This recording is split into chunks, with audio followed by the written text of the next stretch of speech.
Good evening, everybody. I would like to thank the organizing committee for inviting me to give this talk about psychological factors that matter in diabetes care. My name is Frans Pouwer and I'm affiliated to the University of Southern Denmark and also to Steno Diabetes Center Odense. My background is a background in medical psychology, and as a medical psychologist, I'm purely specialized into diabetes. There are many psychological problems that are relevant for clinicians who work with people who have diabetes. And these problems can be diabetes specific, so only people with diabetes have these psychological problems, or generic.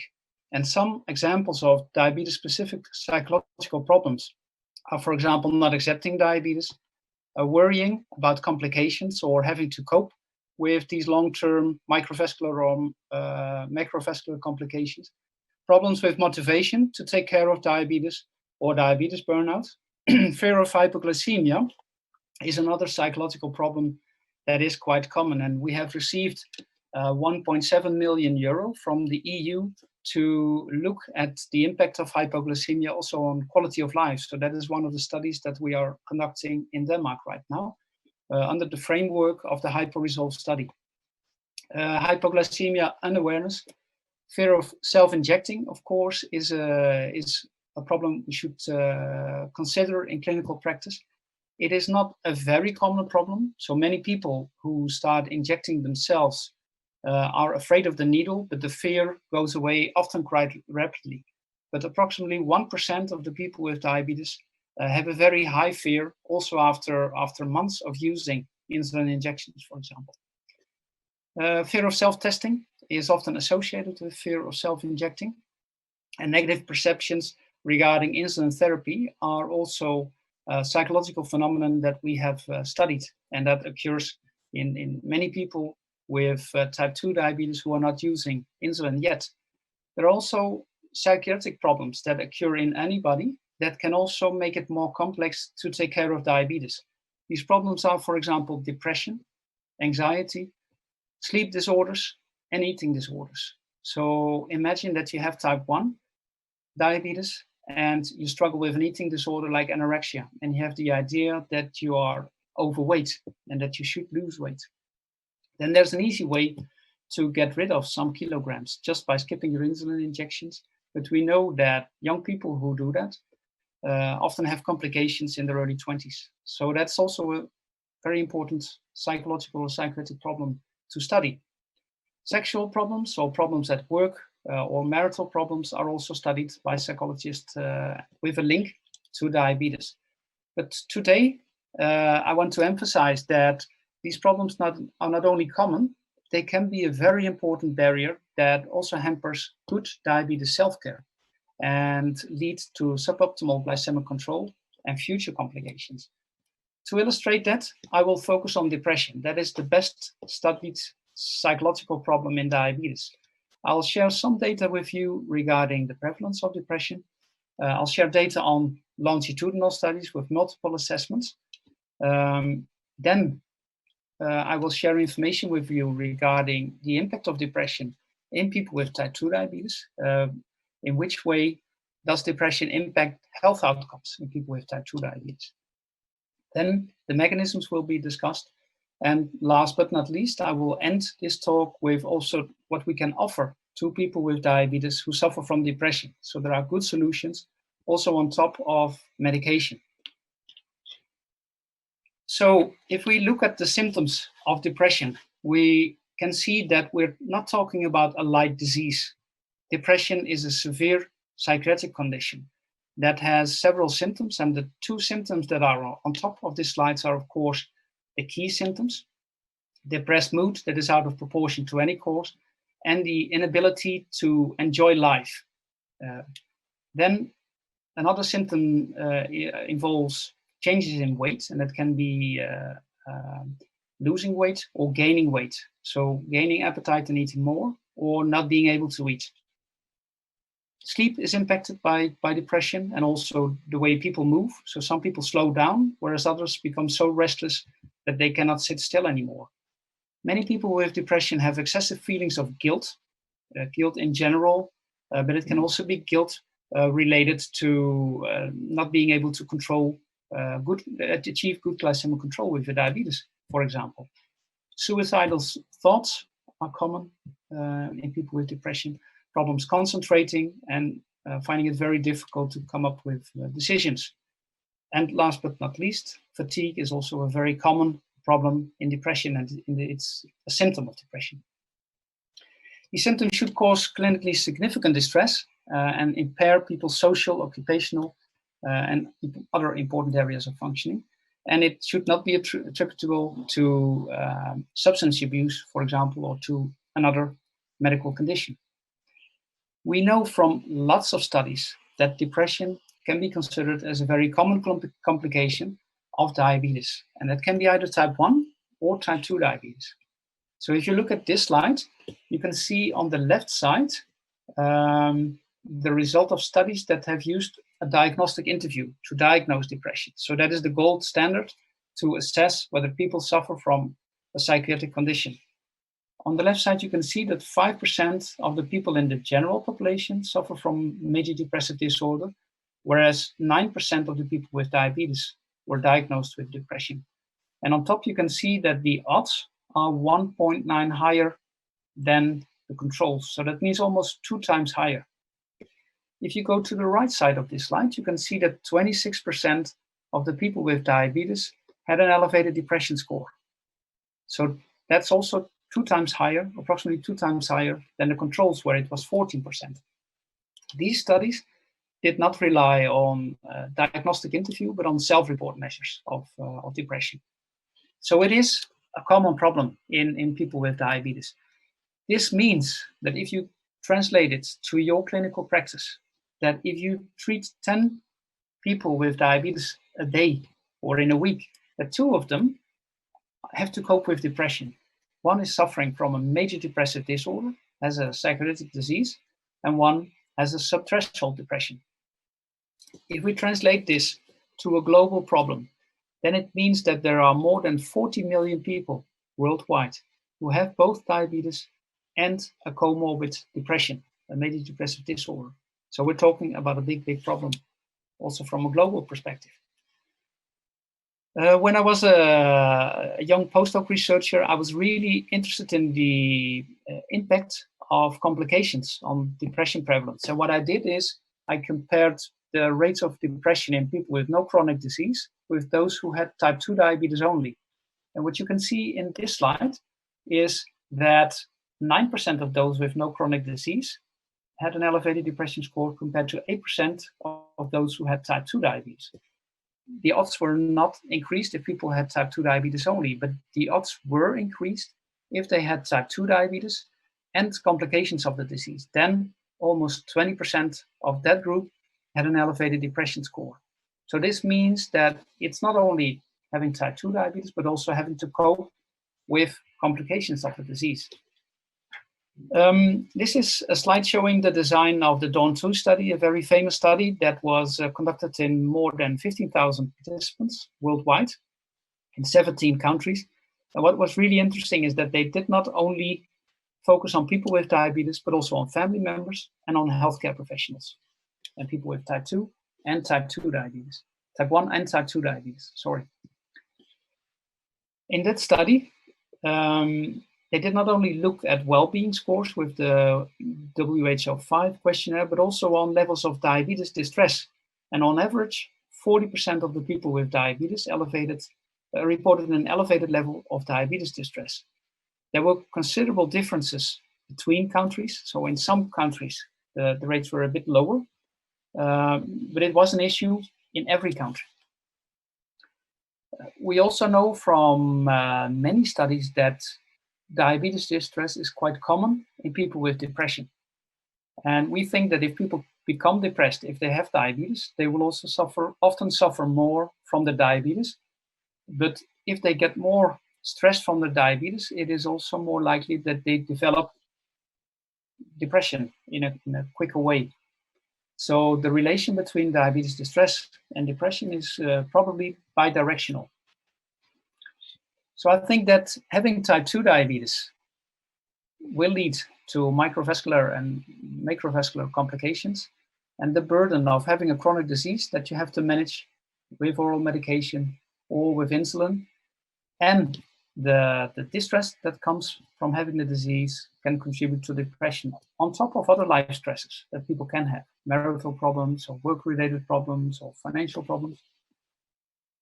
So a couple of years ago, we also wanted to know that whether having type 2 diabetes is also associated to a higher risk of developing a new depression. And in this meta-analysis that we conducted together with Ari Nouwen, we found that that is the case. So people with type 2 diabetes have a 24% higher risk to develop a depression in the future. A good question that clinicians can ask themselves is, what is the very best predictor of depression in my patients with diabetes, or the people with diabetes that I treat? And the answer comes from this study. So if you look at the results of the post-op study, this study had 3 assessments in 2005, in 2007, in 2008. And we found that a high depression score was visible on at least one assessment in 26% of the participants. 14% of the participants had an incident depression, so these were to be considered as new cases of depression. But what was really an important finding is that 66% of those with a high depression score at baseline had a high depression score either in 2007 or in 2008. So that means that a high depression score in the past is the strongest predictor of a depression in the future. So if you know that your patient was ever treated for depression or anxiety, you should follow this up and ask about it also in new meetings, because it is a very important barrier that's for proper diabetes self-care. This is a picture of Thomas Willis, a very famous English physician who noted that the urine of people with diabetes tasted sweet. That was one of his observations. One of the other observations that he noted down was that depression was more common in people with, diabetes is more common in people who had suffered from melancholy or a period of sadness, long sorrow. And a couple of years ago, in 2006, we published a meta-analysis testing that hypothesis that Willis already put down in one of his books ages ago. And we had to admit that Willis was right. So people with depression have an elevated risk to develop type 2 diabetes. And that risk is 37% higher compared to controls who are not depressed. So the association between depression and type 2 diabetes is probably bidirectional. Type 2 diabetes leads to a higher risk to develop depression, but the reverse is also true. In this slide, you can see that depression is also associated with a higher risk for mortality. This slide is showing 4 different groups. And on top of this slide, you can see that the group without diabetes and without depression lived the longest. Mortality rates were higher in those with depression only. And this is the group with only diabetes. And this is the group, lowest line, where people had both depression and diabetes. After 10 years, almost 60% had passed away, died. And this is adjusted for differences between these groups. So it's adjusted for age, for sex, and baseline complications. So we also conducted a meta-analysis and compared a lot of these studies. And we concluded that depression is associated with all-cause mortality in people with diabetes. So depressed patients with diabetes have a 46% higher risk to pass away. And for cardiovascular mortality, this was 39%. So as researchers, we have a big challenge to investigate the mechanisms that link depression with type 2 diabetes. And there are many candidates, but a very important one is poor glycemic control. We know that depression is associated with a higher HbA1c.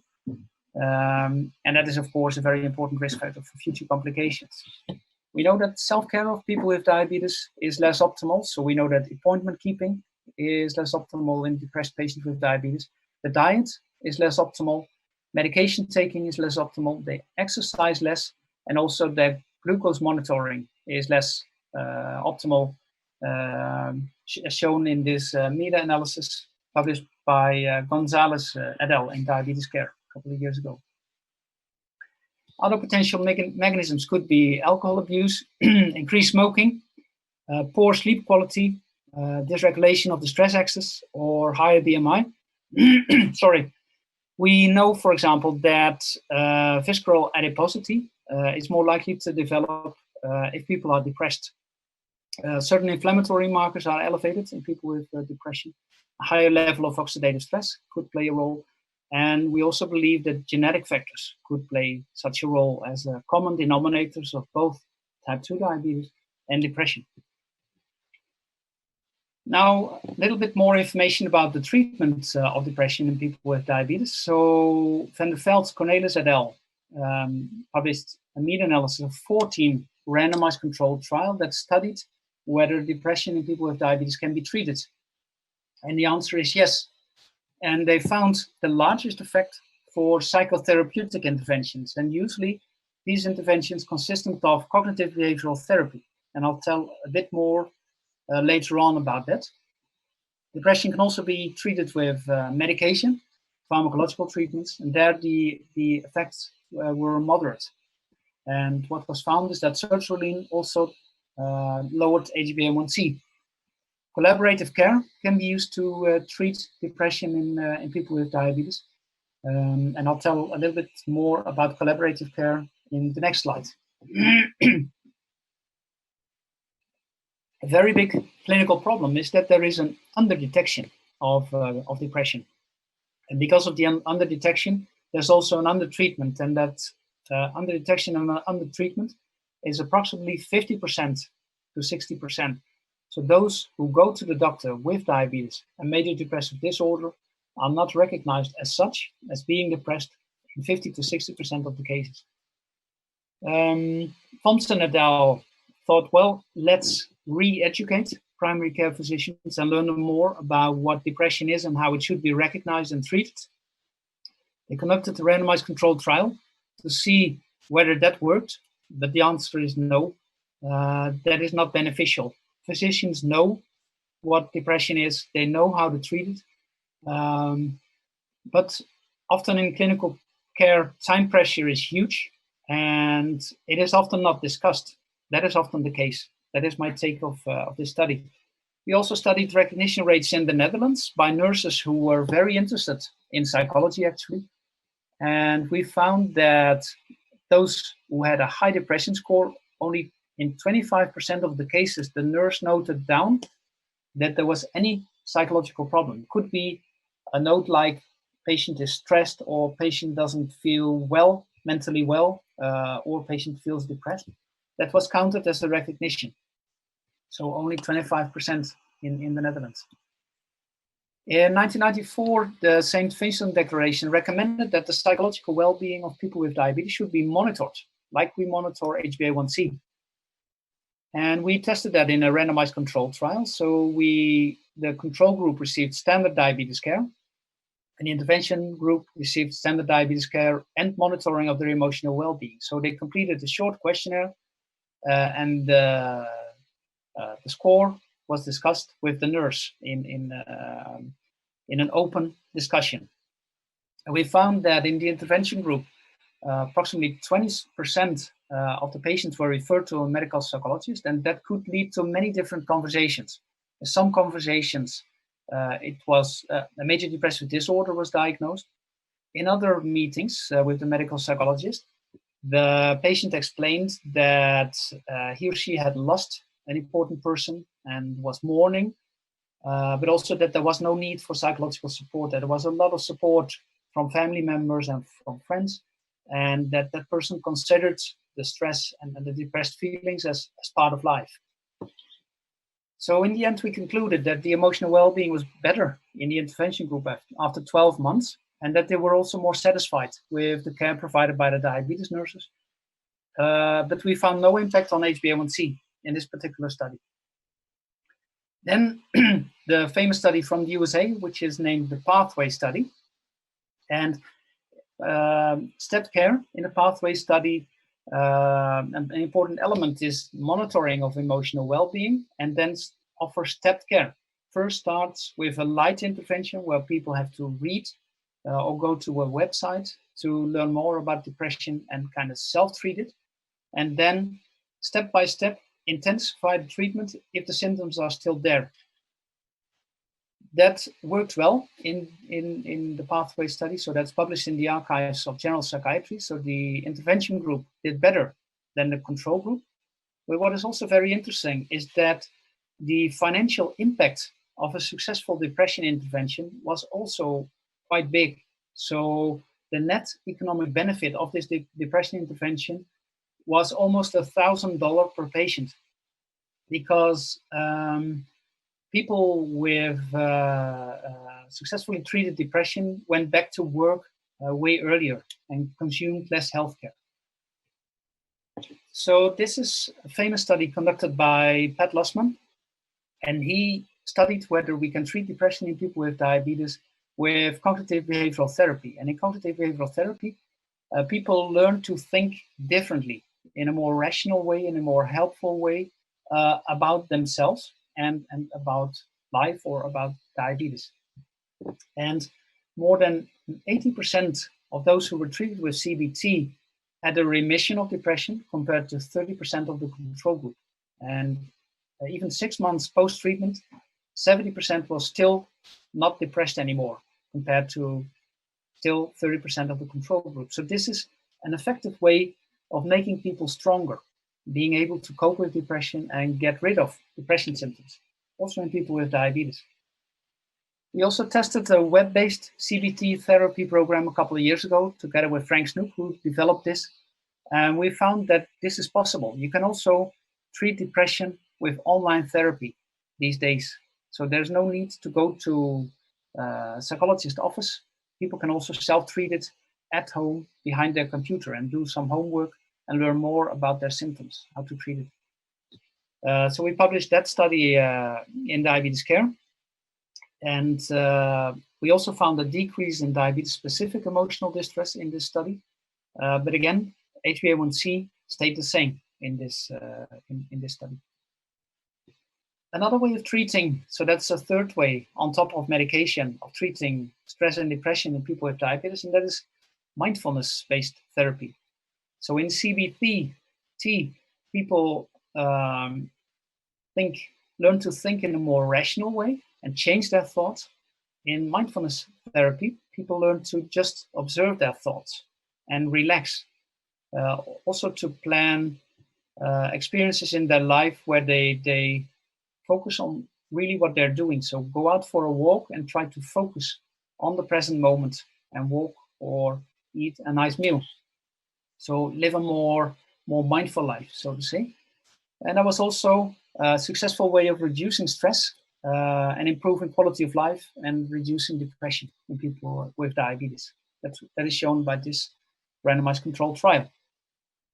I'd like to end with these conclusions. So we know that depression is common in people with diabetes. We know that it is a risk factor for type 2 diabetes and its complications, and that people with depression and diabetes die a couple of years earlier. So it's a very unfavorable combination. At this stage, we do not know whether successful and intensive treatment of depression prolongs life in people with diabetes. That's currently unknown. That's not really well studied. The mechanisms are also understudied. So we need new studies where we really focus at the biological mechanisms and also the behavioral mechanisms that could link depression and diabetes. And in these studies, we could also focus on subtypes of depression, atypical depression or melancholic depression. It could be really relevant. I also think that many countries need more well-trained medical psychologists to conduct this research, but also to work in the hospitals and support the endocrinologist and the nurses to treat the psychological problems in patients with diabetes, and of course also in primary care medical settings. We also need a master training at universities in medical psychology in many countries. And psychological factors should also be incorporated in the training of nurses and doctors, of course, because they're so important, because diabetes care is self-care. And the last conclusion is that depression in people with diabetes can be treated by medication, of course, with CBT, mindfulness-based cognitive therapy, and with stepped care. So thank you very much for your attention. Are there any questions?